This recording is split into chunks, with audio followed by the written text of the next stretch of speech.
આ healthy breakfast જો તમે એકવાર બનાવી લેશો તો તમે અઠવાડિયામાં 2 વાર તો જરૂરથી બનાવશો અને હેલ્ધીની સાથે ટેસ્ટી પણ એટલો જ છે, જેથી બાળકોને પણ ખૂબ જ પસંદ આવશે.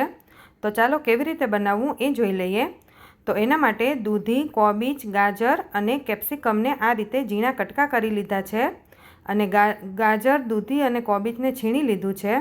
અહીંયા વેજીટેબલ તમે તમારા પસંદ પ્રમાણે એડ કરી શકો છો. પછી તેમાં થોડા લીલા ધાણા એડ કરી દઈએ અને મીઠો લીમડો આપણા હેલ્થ માટે અને વાળ માટે પણ ખૂબ જ ફાયદાકારક છે, એટલે એને આ રીતે ઝીણો સમારીને એડ કરી દઈએ, જેથી ખાવામાં ટેસ્ટ પણ આવે અને બાળકો ખાઈ પણ લેશે. પછી થોડા આદુ મરચાં એડ કરી દઈએ. આદુ મરચાં તમારા ટેસ્ટ પ્રમાણે એડ કરી શકો છો. પછી તેમાં અડધો કપ ચોખાનો લોટ, એનાથી અડધો બેસન અને એનાથી પણ અડધો સૂજી, એ રીતે માપ લેવાનું છે. હવે એ એડ કરી દીધું. પછી આપણે મીઠું સ્વાદ પ્રમાણે એડ કરી દઈએ. પછી થોડું જીરું એડ કરી દઈએ અને આદુ મરચાં એડ કર્યા છે એટલે લાલ મરચું થોડું એવું જ એડ કર્યું છે. પછી થોડું ધાણા જીરું અને અડધો લીંબુનો રસ એડ કરી દઈએ. પછી તેમાં પહેલાં સારી રીતે આપણે મિક્સ કરી લઈએ. વેજીટેબલ એડ કર્યા છે એટલે એનું પણ પાણી છૂટશે. પછી આપણે જરૂર પડે તો એ પ્રમાણે છાશ એડ કરવાની છે અને તમારે જો છાશ એડ ન કરવી હોય તો તમે પાણી પણ એડ કરી શકો છો. પહેલાં આપણે થોડી થોડી છાશ એડ કરતું જવાનું અને મિક્સ કરતું જવાનું. એ રીતે મેં અડધો કપ જેટલી છાશ એડ કરી છે. તમારે જો 2 થી 3 ચમચી જેટલું દહીં એડ કરવું હોય તો તમે દહીં એડ કરીને પછી પાણી એડ કરી શકો છો. હવે આ રીતે થોડી થોડી છાશ એડ કરીને આપણે બેટર તૈયાર કરી લીધું છે. આને આપણે રેસ્ટ પણ આપવાની જરૂર નથી, એ ઇન્સ્ટન્ટ 10 મિનિટમાં જ બની જશે. તમે જોઈ શકો છો કે તેનું બેટર મેં કેવું રાખ્યું છે. આ રીતે બેટર હશે એટલે આપણે તેને ચમચીથી પણ બનાવી શકીશું.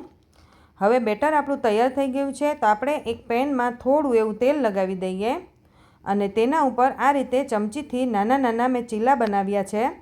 તમારે એક મોટું બનાવવું હોય તો પણ તમે બનાવી શકો છો, પણ મેં લંચ બોક્સ માટે બનાવ્યા છે એટલે નાના નાના બનાવ્યા છે.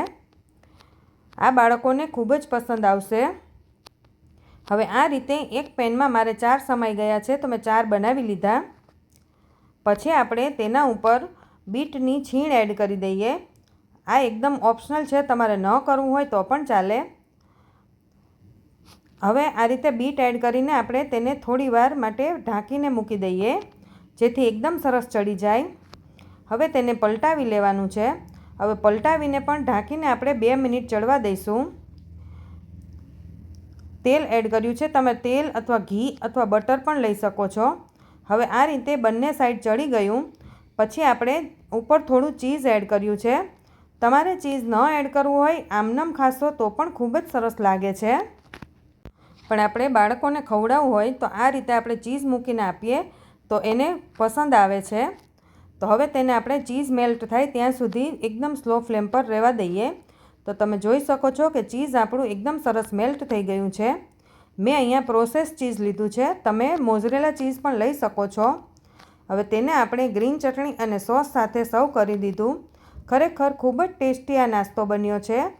વેઇટ લોસમાં પણ ચાલે એવો નાસ્તો તૈયાર થઈ ગયો છે. તો તમે પણ ઘરે જરૂરથી ટ્રાય કરજો અને હા, સબસ્ક્રાઈબ કરવાનું ન ભૂલતા.